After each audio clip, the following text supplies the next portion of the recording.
lecture of poison distribution. So this is lecture number 3 of poison distribution. फिर चीज़ एक और आ गई. Now it's normal approximation to poison.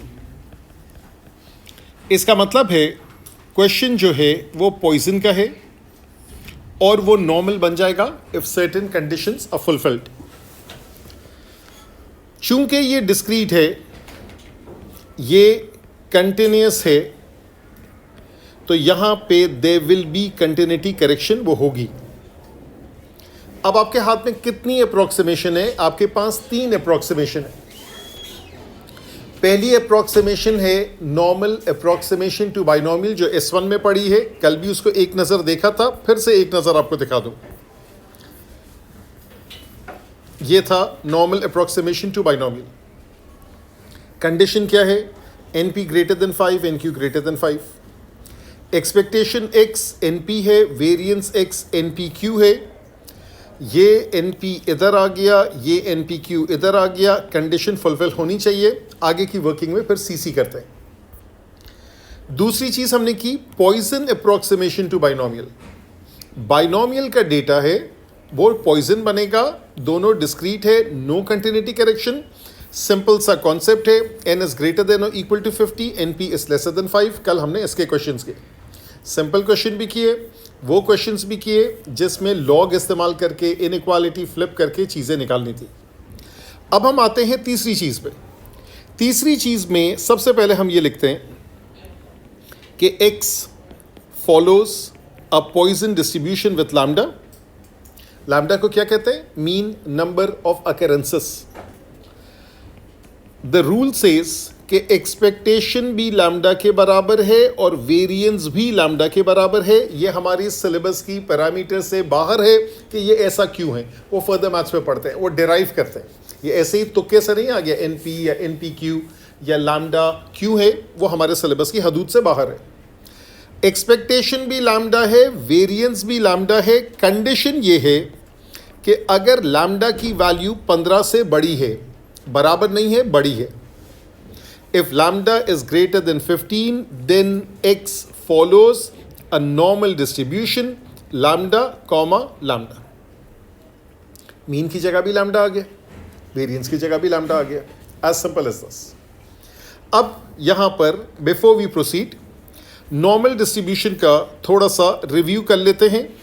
तो अब हम लोग देख रहे हैं नॉर्मल डिस्ट्रीब्यूशन जो कि S1 का हिस्सा है और S2 में S1 से भी ज़्यादा है. यहाँ पर जो है वो 7 रूल्स हमने पढ़े थे in order to calculate probability. तो वो 7 रूल्स हम लोग पहले देख लेते हैं. X follows a normal distribution mu comma sigma square. Mu mean है, सिग्मा स्क्वायर वेरिएंस है. स्टैंडर्डाइज कैसे करते हैं? X minus mu over sigma. Subtract the mean, divide by standard deviation, Z आ जाएगा. जब आपके पास Z आ जाएगा फिर आप क्या करेंगे? फिर आप नॉर्मल डिस्ट्रीब्यूशन के टेबल पे जाएंगे जो कि फॉर्मूला बुकलेट में लगा हुआ है, जो आपके टॉपिकल पास पेपर्स में लगा हुआ है. आपने इसको पहले भी स्टडी किए है, यहाँ पे फिर से स्टडी कर रहे हैं. मैं डायग्राम बनाए बगैर मैं फोकस कर रहा हूँ. डायग्राम बेशक अपनी जगह अहमियत है, अच्छा लगता है, लेकिन एज सच ज़रूरी नहीं है. तो जब ज़रूरी नहीं है तो हम डायग्राम के बगैर ही वर्किंग करते हैं. पहला रूल ये कहता है प्रोबेबिलिटी Z लेस देन और equal to A, that is also known as phi of A. किसी को अगर डाउट हो तो ये चीज़ मैं बता दूं, कंटिन्यूस है, मैं लेस लिखूं, लेस देन और इक्वल लिखूं, फ़र्क कुछ नहीं पड़ता. Phi of A that is the value read directly from the table. ठीक है, यानी अगर मुझे कैलकुलेट करना है प्रोबेबिलिटी Z लेसर देन और इक्वल टू 1.645, आप टेबल पे गए, 1.645 रीड किया, Z की वैल्यू है, तो आपको प्रोबेबिलिटी आ जाएगी 95% या 0.9500. जो Z वैल्यू की लिमिटेशन है वो 3 डेसिमल प्लेस है. जो आपकी प्रोबेबिलिटीज आती है वो 4 डेसिमल प्लेस में लिखी होती है, उसी के हिसाब से वर्किंग कीजिएगा, आगे जाके राउंड ऑफ कीजिएगा। दूसरे रूल पर आ जाते हैं। दूसरा रूल ये है, प्रोबेबिलिटी z ग्रेटर देन और इक्वल टू a। चूंकि टेबल आपको लेस देगा, that is the value that you read directly from the table, तो ग्रेटर के लिए क्या करेंगे, 1 minus probability z less than और equal to a, which can also be written as 1 minus phi of a। असल में तो ये 2 रूल्स हैं, बाकी सारे रूल्स इसके डेरिवेटिव्स हैं। तो अगर मुझे चाहिए प्रोबेबिलिटी z ग्रेटर देन और इक्वल टू 1.96, तो आप लिखेंगे 1 minus phi of 1.96, 1 minus 0.975, that comes out to be 0.025, यानी कि 2.5%। ये असल में 2 रूल्स हैं। अब जो बाकी रूल्स हैं, मैं जानते बुझ से डायग्राम नहीं इससे ड्रॉ कर रहा हूं ताकि आपका फोकस सिर्फ रूल्स के ऊपर हो, रूल्स पढ़े, लगाएं, आंसर निकालें, दैट्स इट। तीसरा रूल जो है दातस, और चौथा ये मैं साइड बाय साइड लिखता हूं, इसकी मैं एग्जांपल करूंगा नहीं because it is based upon symmetry. अगर मैं लिखूंगा प्रोबेबिलिटी z ग्रेटर देन और इक्वल टू नेगेटिव a, या मैं लिखूंगा प्रोबेबिलिटी z लेसर देन और इक्वल टू नेगेटिव a, तो दोनों में असूल क्या है, जब भी नेगेटिव साइन है, हम प्रोबेबिलिटी निकालने की बात कर रहे हैं। Flip inequality and remove negative sign. जब आप ये कर देंगे तो अब क्या होगा, जो तीसरा रूल है वो बन जाएगा z is लेसर देन और equal to a, which is actually rule number 1। और जो चौथा रूल है वो क्या बन जाएगा, z is ग्रेटर देन और equal to a, which is rule number 2। तो रूल नंबर 3 और rule number 2 as such exist ही नहीं करता। क्यों? क्योंकि टेबल में पॉजिटिव z वैल्यूज है। आप जब नेगेटिव z वैल्यू देखेंगे तो क्या करेंगे, उसका माइनस साइन हटाएंगे और इनइक्वालिटी फ्लिप कर देंगे। तो ना मुझे तीसरे की एग्जाम्पल देने की ज़रूरत है, ना मुझे चौथे की एग्जाम्पल देने की ज़रूरत है। ये जो पहले 4 रूल्स हैं, ठीक है, इसको यहाँ मैं हाईलाइट कर दूँ। जो पहले 4 रूल्स हैं, the first 4 rules, they are related with single values, single value of z giving you the corresponding probability. फिर से देख ले, 4 रूल में से असल 2 रूल है। लेस है तो डायरेक्ट, ग्रेटर है तो सब्ट्रैक्ट फ्रॉम 1, नेगेटिव है तो क्या करेंगे, तीसरे चौथे को मैंने ब्रैकेट में बंद कर दिया। नेगेटिव है तो क्या करेंगे, इनइक्वालिटी फ्लिप करेंगे और माइनस साइन रिमूव कर देंगे। तो ये हो गए पहले 4 रूल्स। अब आ जाते हैं अगले रूल्स पे, द नेक्स्ट 3 रूल्स। जो नेक्स्ट 3 रूल्स हैं वो भी पहले 2 से ही डिराइव किए हुए, but this is for range of values of z, वो z की रेंज के लिए। 5वां रूल क्या है, 5वां रूल ये है, probability z lies between 2 values a and b। Naturally b बड़ा है, a छोटा है। Read the table for b, read the table for a, subtract, you get the answer. For example, probability z lies between 1 and 2, तो आप लिखेंगे phi of 2 minus phi of 1। phi of 2 इसकी value देखते हैं, I think 9772 ऐसे कुछ होगी, या 9772, और 1 की होगी 8413, 1 की होगी 8413। तो इन दोनों को आप सब्ट्रैक्ट करेंगे, 0.9772 माइनस 0.8413 सब्ट्रैक्ट किया और आपकी प्रोबेबिलिटी आ गई। अगेन डायग्राम की कोई ज़रूरत नहीं है। S1 में कॉन्सेप्ट बिल्डिंग था, वहाँ डायग्राम इनिशियली ज़रूरत थी, अब सिर्फ और सिर्फ इस्तेमाल है। As such you don't need the diagrams. आपको शौक है बनाना हो, there is no one stopping you. Rule number 6, probability z lies between 2 values, एक का नाम Q रखते हैं, एक का नाम R रखते हैं, और जो Q है वो भी नेगेटिव है, जो R है वो भी नेगेटिव है। अब यहाँ पर जो रूल आएगा वो आया इसी 3rd और 4th के कॉन्सेप्ट से, लेकिन अगेन हमें उसके स्टेप्स की ज़रूरत नहीं है। अगर मैं माइनस हटा दूं तो अब कौन सा बड़ा हो जाएगा, कौन सा छोटा हो जाएगा, उल्टा हो जाएगा, ठीक है. So therefore probability z lies between, फिलहाल नेगेटिव आर बड़ा है तो अब हो जाएगा नेगेटिव आर छोटा हो जाएगा, जगहें बदल जाएंगी, बस इतना याद रखें, जगहें बदल जाएंगी, साइंस बदल गए. So therefore that is how you would do the calculation. So rule number 6 is actually rule number 5. Probability z lies between, समझे मेरे पास है नेगेटिव 1.2 एंड नेगेटिव 2.5. मिसाल दे रहा हूं, कौन सी इस वक्त ज़्यादा छोटी है? नेगेटिव 2.5. जब मैं माइनस हटाऊंगा तो the things are flipped, the tables are turned. So it lies between 2.5 and 1.2. Therefore phi of 2.5 minus phi of 1.2. So basically rule number 6 becomes rule number 5 after the flip up. And last but not the least, that is rule number 7. Probability z lies between two values. एक का नाम s रखा, एक का नाम t रखा. s जो है वो नेगेटिव है. यहां पर आप करते हैं phi of s, यहां बड़े छोटे का मसला ही नहीं है क्योंकि आप दोनों को ऐड कर रहे हैं. phi of s plus phi of t minus 1. For example, probability z lies between a 2 and negative 1. तो आप लिखेंगे phi of 1 plus phi of 2, दोनों को ऐड करेंगे, minus 1, 0.8413, 0.9772, minus 1, and that will be your answer. तो ये in a nutshell आपका जो S1 का नॉर्मल डिस्ट्रीब्यूशन का एक हिस्सा है. प्रोबेबिलिटी निकालना, x को कन्वर्ट करना z में, z को कन्वर्ट करना प्रोबेबिलिटी में, उसका रूल मैंने बता दिया z से. अब हम लोग जाते हैं पास पेपर के क्वेश्चन में और फिर कंटिन्यूटी करेक्शन हम वहीं पे देखेंगे. तो पास पेपर का ये सेक्शन नंबर सी है. सेक्शन ए बेसिक्स था, section B Poisson approximation to binomial था, और अब हम चलते हैं सेक्शन नंबर सी में. ऐसे क्वेश्चंस भी होंगे जो दोनों में ओवरलैप कर रहे होंगे. Let me start with question number 1.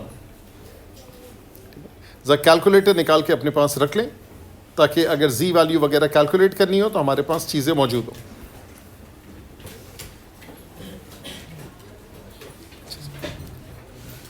चले जी, बोर्ड पे देखें. It says between 7 and 11 arrival of patients at the casualty department of a hospital occurs at random at an average rate of 6 per hour. फिर से वही बात कि यहाँ पर इसने बातों बातों में दो कंडीशंस डिस्क्राइब कर दी. पहली कंडीशन क्या है? रैंडम. दूसरी क्या है? Average rate of 6 per hour. अच्छा, ये जो 7 से 11 के दरमियान ये असूल है कि 6 कस्टमर्स, 6 पेशेंट्स आते हैं पर आवर के हिसाब से. इसका मतलब है 7 से पहले ये वैलिड नहीं है, 11 के बाद ये वैलिड नहीं है. तो जो भी ये पूछेगा वो इस दरमियान में ही पूछेगा. अब यहाँ बेसिक का भी सवाल हो सकता है, यहाँ नॉर्मल का भी सवाल हो सकता है. मैं सारे पार्ट्स करूँगा. पहला part, find the probability that during any period of 1 hour between 7 and 11. तो यहाँ 4 घंटे की बात नहीं हो रही है, यहाँ उस दौरान, जिस दौरान 6 पर आवर का कॉन्सेप्ट है उसके दौरान 1 घंटे की बात हो रही है. तो 1 आवर की बात हो रही है, इसका मतलब है lambda is 6. Exactly 5 people will arrive. तो आप लिखेंगे x follows a Poisson distribution with 6. Probability x is equals to 5. e raised to power of minus 6, 6 raised to power of 5 over 5 factorial. As simple as this. इसमें भी किसी को शक हो तो पूछ ले. ठीक है. Part number 2. It says a patient arrives at exactly 10:15 PM. ठीक है. एक बंदा आया 10:15 पे. Probability ढूंढनी है. कम से कम एक और पेशेंट आएगा बिफोर 10:35. तो अब जो आपका टाइम लिमिट है वो है आपका 20 मिनट. ठीक है. तो आपके पास 60 मिनट में 6 पेशेंट्स, देयरफॉर 20 मिनट में 2 पेशेंट. तो आप लिखेंगे y follows a Poisson distribution with 2, क्योंकि आपने उसको प्रोपोर्शनलिटी के हिसाब से चेंज कर दिया. At least one more. Probability y is greater than or equal to 1. 1 minus probability y is equals to 0, which is 1 minus e raised to power of minus 2, and that will be your answer. ये हो गए दो parts. अब आए तीसरे part पे। अब तीसरे पार्ट में क्या कह रहे हैं? तीसरे पार्ट में ये कह रहे हैं कि आप जो है सूटेबल अप्रॉक्सीमेशन इस्तेमाल करें to estimate the probability that fewer than 20 patients arrive at the casualty department between 7 and 11 on any particular night। देखिए अब इसने तीन चीज़ें लिखी हैं। Number one, suitable approximation. ये पॉइजन ऑलरेडी है तो ये बाइनोमियल तो कभी नहीं बनेगा। बाइनोमियल पॉइजन बन सकता है, पॉइजन बाइनोमियल नहीं बनेगा। तो पॉइजन क्या बन सकता है? नॉर्मल, जो कि आज हमने पढ़ा है। तो अब आप लिखेंगे सबसे पहले कि 7 से 11 के दरमियान की बात हो रही है। सो पार्ट 3, जब 7 से 11 4 आवर्स की बात हो रही है तो अब जो आपका लैम्डा है दैट इज 4 इंटू 6 इज 24।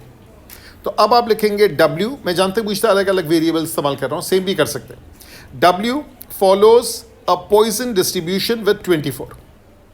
अब आप क्या लिखेंगे? Since lambda is greater then 15 therefore W follows a normal distribution 24,24।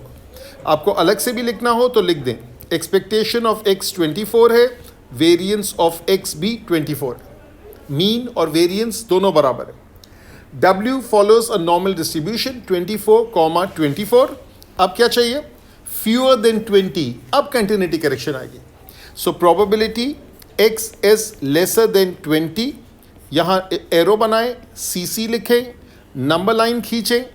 आपने नंबर लाइन खींची, आपने 20 मार्क किया।